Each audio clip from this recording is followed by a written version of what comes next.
Hello, my name is Jennifer Lee Levitz. I am the host of Unleash the Power of Age. This is a program brought to you by the Gloucester Council on Aging with the assistance of 1623 Studios here in Gloucester, Massachusetts. I have two guests with me today. I have the Executive Director of the Gloucester Council on Aging, Mr. Fred Cowan, and the Executive Director of the Rose Baker Senior Center and of Elder Services for the City of Gloucester, Elise Senegra. Welcome, folks. I'm so glad you're with me today. We're going to cover a lot of information, and to get it started, I want to say that around town, you two must, for as much as you get around town, different people are out more than others.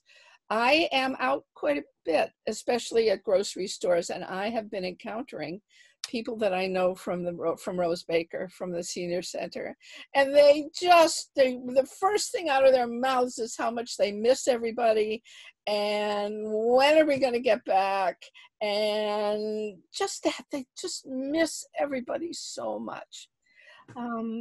We're working on programs for that, actually, with us. We're going to teach people how to use Zoom and maybe brush up a little on Facebook. That's a kind of a tricky thing to do.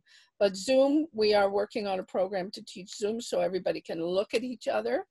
But there are ways to get together, and you guys are going to go over that with me. My big question of the moment is, we are so used to having shine counselors with the mayor helping and Lydia holding our hands and getting us through this terrible I call it terrible. It's not terrible, but it's always fraught.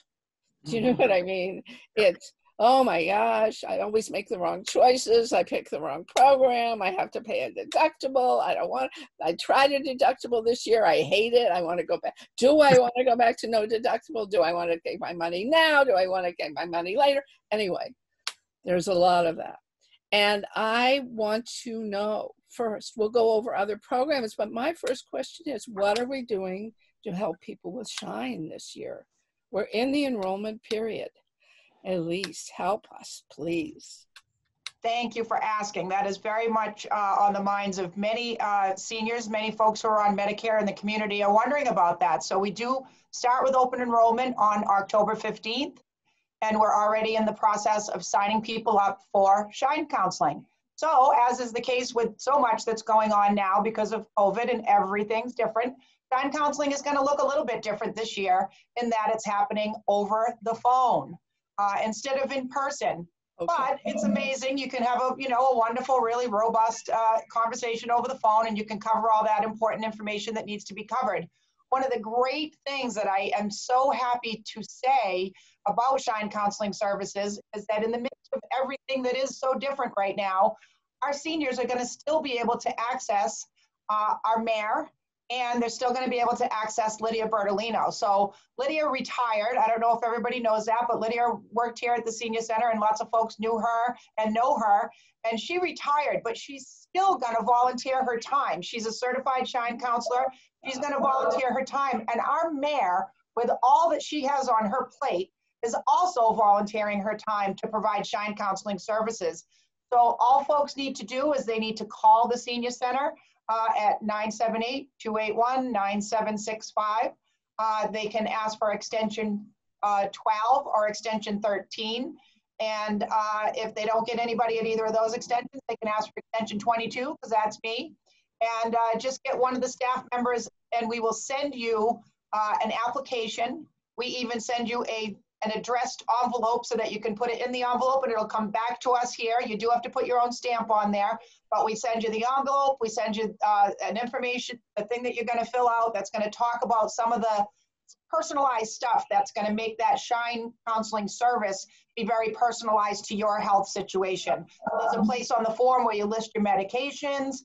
You talk about all kinds of, other things on that form, and that kind of tease up that conversation. You know what I mean? It gets it nicely on that tee so that our great golf swingers. The mayor and Leah can take a swing at it, and they can get you right there for that phone conversation to have that shine appointment.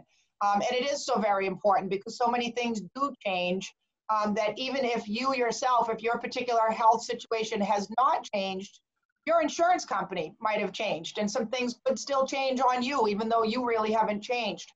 But I think right now, a lot of folks, maybe their health situation has changed. We're all in different ways dealing with the effects of just everything that we've been going through. So there are a number of reasons why it's very important for folks to be able to access those Shine services. And we could be more pleased that people are going to be able to access familiar voices on the other end of that phone. So it's going to be good. Really, and I'd like to say right now what I've heard from you, thank you for making it something that we get in the mail. You know, many of us, we can use a computer somewhat if we have one, and we can use our smartphones somewhat if we have, but we love to have a piece of paper in front of us. And that's a gift. Thank you for doing that way. Yeah, there's something to be said for old school sometimes, Jennifer, especially in the current environment, I think. So what other programs that we miss so much? Anything, or is it new, or what's going on? Yeah, so you know, everything is different, and I too hear from seniors that they really miss the place, and what they really miss is each other, because this place was filled with friendship and laughter and, you know, all of those things, and we're all missing that. We are running some programs right now outdoors while we have the weather. So I just came back today. We had a wonderful little luncheon down at Stage 4 Park. We hosted about a dozen seniors, and that was great. And this morning, for the first time, our memoir, we have a group that used to meet here that used to work on writing the memoirs. Right. And that group met over at Stage 4 Park today for the first time. And we had a luncheon. We have another luncheon scheduled for next week. If anybody is interested in any of those activities, please give us a call down here, because we are having that take place outside, you know, 6 feet apart. Everyone's got their mask on. We're serving some really nice food at the luncheons. Most importantly is everyone, you know, that group of people participating anyway, they get to see each other. To see everybody light up when they get there and they do see each other, it is something that really warms my heart and makes me extra grateful to be in this position that I'm in. So that's going on, and that's a great opportunity to get to see folks. We're going to keep doing that as long as we have the weather. Very glad to hear. I'm very grateful for what you do, Jennifer, because you did, as you discussed, we're going to, through this program, we're going to try to offer some very basic Zoom instruction, because when we do lose the weather and when we still need to socialize, when we need to see each other, talk to each other, we want people to be able to take advantage of Zoom, because it is a pretty easy platform, and it does give us the opportunity to see each other's faces. I see your beautiful face, I see Fred's beautiful face, and that's awesome. So we're going to do some Zoom instruction. I think it's very important that folks know that even though the building is closed, the Rose Baker Senior Center is closed right now, but we are open for business. The staff is here. We miss everybody. We are eager to serve. We are still selling discount trash bags. I know that those are popular with our seniors. If anybody wants that, we're doing that now by appointment. So we ask that you give us a call, and you come at the scheduled time, and we'll do it out in the parking lot. We have a protocol in place where you leave your mask on, and we hand things off in a tray, in a distant, in a nice handoff scenario there that conforms with all the protocols. So folks can still get those discount trash bags. And see Sheila. And exactly, and say hi to somebody that they used to see every single day. And Sheila loves seeing everybody, and they love seeing Sheila. Yeah. So that's a really beautiful thing. And then I think, we're adding more programs all the time. So like I said, we're doing some outdoor stuff. Right now, we do have a Zoom Chair Yoga Plus that we're offering on Zoom on Wednesday mornings. If folks want more information about that, give us a call. We will email you that Zoom link, and that we're offering that free of charge. And the phone again, I want to repeat the phone a couple of times. Yeah, 978-281. 281-9765. Okay. Yep. And they can ask, my extension is extension 22. If they want to speak with me, they can dial extension 12 to speak with Michael. And a lot of the seniors used to come here every day. They missed Michael, so they'll get to at least speak with Michael. And Ann Freeman, our wonderful social worker, is here on Wednesday, Thursday, and Friday. and she's at extension 13, and she's still here providing those very vital, that's one of the most important things I think that we're doing, is that we still have Ann available. So if there's anything that you need, if you have any food insecurity, if you're having any challenges with accessing food, with accessing any of those vital services that are going to help you keep body and soul together. Fuel assistance? Excuse me? Fuel assistance? Fuel assistance. Ann is going to be helping folks with accessing any kind of thing that you need to access for assistance right now. Not only can she give you a referral and tell you who to talk to access that, but if there is anything that, if there are any hurdles that you find while you're in the process of trying to access that support, Ann can quite often provide some advocacy and just kind of help you if there are any hurdles. So that's one of the most important things that we're doing. And she's also doing a friendly phone call program. If you're at home and you're feeling isolated and boy, you really just want to talk to somebody, give us a call and we'll get you on that friendly phone call program. And you can use those phone calls to ask questions about, you know, what's going on. You can ask questions about resources, or you can use that friendly phone call to just chat if you just need to have a chat, because that's vital. And I think more and more we're all realizing that that social interaction is incredibly important. So we want to try to provide that to whatever degree we can. And is there a lunch being provided in some way? Thank you. Yes. So Meals on Wheels is also operating out of our program, and that's a wonderful program that is not, it's not run by us, but it's run by Senior Care, and we work in very close collaboration with them. So Meals on Wheels is kind of happening down in the kitchen, and those meals are going out to folks that are at home. And we also have a grab and go, like a grab and go lunch program. And if folks are interested in that, they can give us a call. We'll give you all the details about the grab and go lunches. And we need you to call the day before for the grab and go lunches. And again, it's a Senior Care program, but we kind of do it in cooperation with them. You call the day before, you say you want your lunch, and then you come down. I think it's between 11 and 11:30. And we do that from right out in the parking lot too. So we can literally, it's grab and go. You can just kind of, well, throw that lunch in the window. No, we don't. It's not that much fun to go. But we'll hand folks a nice lunch, and we'll give them the opportunity to have at least that taken off of their to-do list that they have to worry about lunch. Okay. But you see, what you're hearing is a recurring theme on the safety factor of approaching the senior center, and how each program that we develop has that component to it, which we hope also will reinforce a senior's sense of the significance of being careful, without being extreme about it. But the habit of wearing a mask, the habit of keeping a distance, the habit of expecting others to do the same, and yet be out and about in safe environments. It's a recurrent theme at the senior center.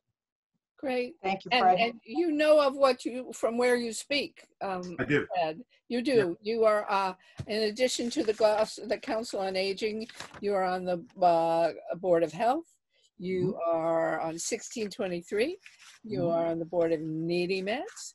And I think I missed a couple. Oh, the library, Sawyer Free Library. And was there anything else? Oh, no, that's plenty. That's plenty. Oh, come on.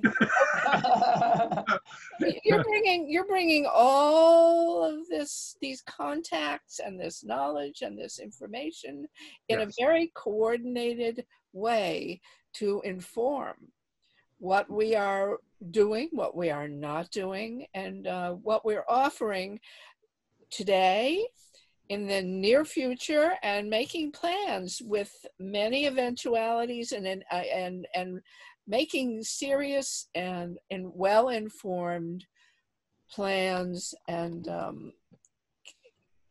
well, I don't know what else to say it. I won't repeat myself. So doing it that way, right, Fred? And that's particularly attractive about the Council on Aging, is that these are persons who are appointed by the mayor, chosen for their diverse access to information, and yet the unifying factor of putting seniors first in their thinking. And Kata is involved. The public health director attends regularly. We have, on occasion, somebody from DPW who comes. Joe Lucido is a member. We have, I think our eldest is close to 93. Down to somebody young like 72, myself. It's a diverse group, and and we work as a unified thinking machine. Really, it's quite elegant the way we move programs forward, how we realize to prioritize, and at the same time having to factor in the issue of the vulnerability of our population, that the underlying risk factors is often something as simple as just having lived a good long life, and that one's vulnerability to this infection has to be factored in. So it's difficult when you read in the paper about this is going to open or this is going to happen or whatnot. It can be frustrating for seniors to find that, for example, the senior center is perhaps not in pace with a restaurant. And we have to imagine that we are encouraging people to come together, all of those persons with like vulnerabilities, and we have to be respectful of that and factor that in. And Lisa's first and foremost, that's in her thinking, and we mirror that on the Council on Aging. I'm going to try to say this without putting my foot in my mouth. You know, Elise, this is the first time you are appearing as our executive director. You are new to this job, and boy, did you land in it. And I can see it being challenging, extra challenging to be the new kid, the new person, and replacing our goddess, Lucy Sheehan. Boy, just following her as a big shoes to fill. Yes. And with all the extra challenges, on the other hand, with so many changes all at once, it's not such a bad thing that you are a new person with many new situations, and you are creating. You have the ability, that's the word I want. You have the, well, you have to create something new and different anyway. And I want to commend you on how you've stepped up and gone for it and gone after it. And you are so beautifully enthusiastic. And I hope that our members and other people in the community get to interact with you as I have had the opportunity to do, and to see you in action, and to have you become the friend that we miss, and you are our new friend and our new leader. And I, for one, want to welcome you to that on behalf of the other seniors of Rosemaker Senior Center, and to say that we're going to give you our support as much as we can, and that you better do a good job. Thank you. She Jennifer. has our interests paramount in her mind. I know. You know, I can't, I just sometimes really have to, I'm just taken aback by how profoundly grateful I am to be in this position. I'm so glad that you mentioned Lucy, because it's impossible really to be in this role without constantly, you know, remembering what an unbelievably just fantastic, dynamic, you know, great job that she did serving seniors. But it is a completely different time now. So like you said, Jennifer, in a weird way, I got to kind of reinvent things anyway. You know, hopefully someday we'll, well, we know someday we'll get back to something that will be a new normal. But, you know, I think that my skill set matches the needs of the time right now, because I do think that right now is a time where we need a heightened focus on communication. And I'm a communicator by my nature. Anybody who knows me really well would be laughing hearing me say that right now, because the other people going, yeah, you maybe sometimes you could zip it, Elise, you know, but I am a communicator by my nature. And I think that what used to happen organically and easily, communicating with seniors, because they were here in our building. We went downstairs and you could just walk through the building and you could communicate to people and let them know things that you thought maybe they needed to know, and they could let you know, but you know, some things that are going on in their lives. And that doesn't happen right now because of those, that heightened risk of this population that Fred just touched on. So I have been, you know, putting some focus into enhancing our communications from the Rose-Baker Senior Center, making sure that we, right now I have a couple people, we work with some trainees from a great program called Operation Able. And we have 2 Operation Able trainees who are going through our database right now. They're calling everybody up, make sure that we have accurate contact information for you. If you get a phone call from someone saying, hey, I'm calling from the Rose Baker Senior Center, I want to verify your address, that is indeed, you know, us. We're asking folks if they get our newsletter. So one of the important things that we do is that we put out the Coastline News, which is a hard copy newsletter. Again, you know, it's old school, goes in the mail for people that are completely want nothing to do with that. That's a good way for them to get some information. So we get that out once a month, and that provides some really vital information. In the October issue of that, we provided some vital information about voting, which is of course very important to seniors and to everybody right now. We always try to get, you know, just a little bit of a bunch of different things in there to try to address what everybody needs. You know what I mean? And that's one vehicle that we're using to let folks know about new programs as we put them in place, because things are developing pretty rapidly. But I also found that because that newsletter does happen once a month, and because it is printed and we have a deadline, we get it to the printer and then we have to get it in the mail, and that involves a timeline. And right now we are adding programs at a pretty brisk pace. So I have just instituted an emailed version of that newsletter. So if we have an email address for you in our database, you've already gotten your first edition of the e-news version of Coastline News, and you're going to be getting some more of those, because that email version allows me to get information to all of you, to all the seniors in the community that we have an email address for, much more in real time. So the minute I get another program put into place, something else that we're doing outside or via Zoom, I can get that information right out to folks via email. So if you're interested in getting that hard copy newsletter and you don't get that currently, if you want that emailed newsletter, just give us a call and we'll make sure that we get that out to you. 978-281-9765. 9765. And we also are beefing up our presence on Facebook.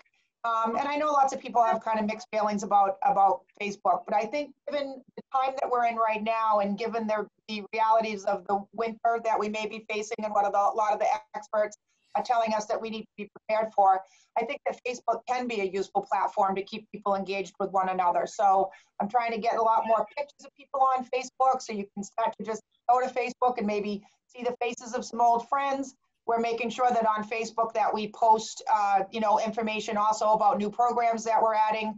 So if you don't want to get those emails, you can still go to Facebook and get that information. And what are we called on Facebook? Right now, we're called the Gloucester Senior Center. Okay. And that might change. Our page is called the Gloucester Senior Center. We might change that. I mean, our official name is the Rose Baker Senior Center, but we want to make sure that if someone's new to town and they don't know that that's the name of the place down here, they would probably just do a Google search and search on Gloucester Senior Center. So that's what we're called on Facebook. Okay. And we're using that as a very active platform, and we're going to start to do try to do some more fun things on that with your help, with our expert resident videographer. We're hoping to dive into the fun world of Facebook Live, which is going to be new for me and new for you too, Jennifer. So that ought to be a hoot, if nothing else. And hopefully we can we're trying to find some new ways to bring ourselves into your home. If we're telling seniors that they're safer at home, then we want to get ourselves into your home in a safe way. And Facebook is one of the ways that we can do that. So please do go to Gloucester Senior Center and like us on Facebook. Okay, I would also point out that this recording will be put on the 1623 Studios Facebook. So if people can see it there as well. I want to say that we only have about 3 minutes to finish. Was there, I know it goes, well, I was babbling a lot, sorry. So, okay. I can go too, Jennifer. So was there any particular program that you want to tell us about in a minute that's coming up? Or do we not know for sure? Not right now. Right now, we're putting, like I said, we're putting some more stuff in place, but I'm really close to putting the last finishing touches on some more program offerings outside, even though that window is getting smaller to be able to be outside. Okay. But we're definitely going to be offering more things via Zoom, and I think that that's a very important reason for folks do go to Facebook and to, you know, to make sure that you're on that email list if you're somebody that does get email, so that we can make those announcements as I get those final puzzle pieces to kind of snap into place. Okay. So nothing else seasonal that's going on right now? Nothing that I feel like I can announce Okay, great. right now, but I can say this, that we're very mindful of the fact that we are in, you know, we are in October. We're in a season where folks are used to certain things happening in October. We're mindful of that, and we want to provide, I think that right now in the, just for all of us, any little tiny bit of continuity, anything that can be the same as it was pre-COVID. I don't know about you guys, but to me that stuff feels pretty good, the stuff that can be the same. So we're very mindful of that, and we're trying to put some pieces in place to give us a little bit of continuity with some things that only happen in October. Okay. Yeah. Fred, do you have anything else you would like to say before we just very briefly, that there's a strong emphasis by the members on Council on Aging to address the issues of transportation for seniors, and there are various different programs that are sponsored by the health department, one way or another, and also supported by Council on Aging. So nothing particularly comes to mind that I can tout as one program over another, but only that is an area of our focused attention to address the ever-present issue that seniors have on matters of transportation. So could they get particulars by calling the same information at Rose Baker? Yes. And there would be information about transportation. Yeah. And that's the sort of thing that will be appearing regularly on the internet newsletter of programs with changing of hours and availability of transport and whatnot. So it's another reason for people to pay some attention to that email. It really is news that can affect a person's health, because there's also an emphasis for transportation to then enable people to get some physical exercise in a safe environment and reliably have transportation back home again. So that nobody who gets on the bus is forgotten, kind of thing. And when they're put down somewhere to go for a walk, heads are counted before the bus leaves. So that there's a safety component of that for people who've been cooped up for a long time. Thank goodness. And it's really neat. It's really neat. Yeah. Maybe I can use it. Yes. We all can. Okay. Yeah. A last moment of goodbye. Elise, have I left anything out? No, I don't think so, Fred. No. Good. Okay. Thank you both. And before we go, is there anything else that you want to say, Elise? Yes, I really, you know, just to reiterate that I feel so grateful to be in this position. And one of the things that makes me grateful is that I have people like, I have someone like Fred, who is just an amazing resource for seniors in the community, and the whole Council on Aging Board of Directors. What an amazing bunch of people, so committed to our seniors.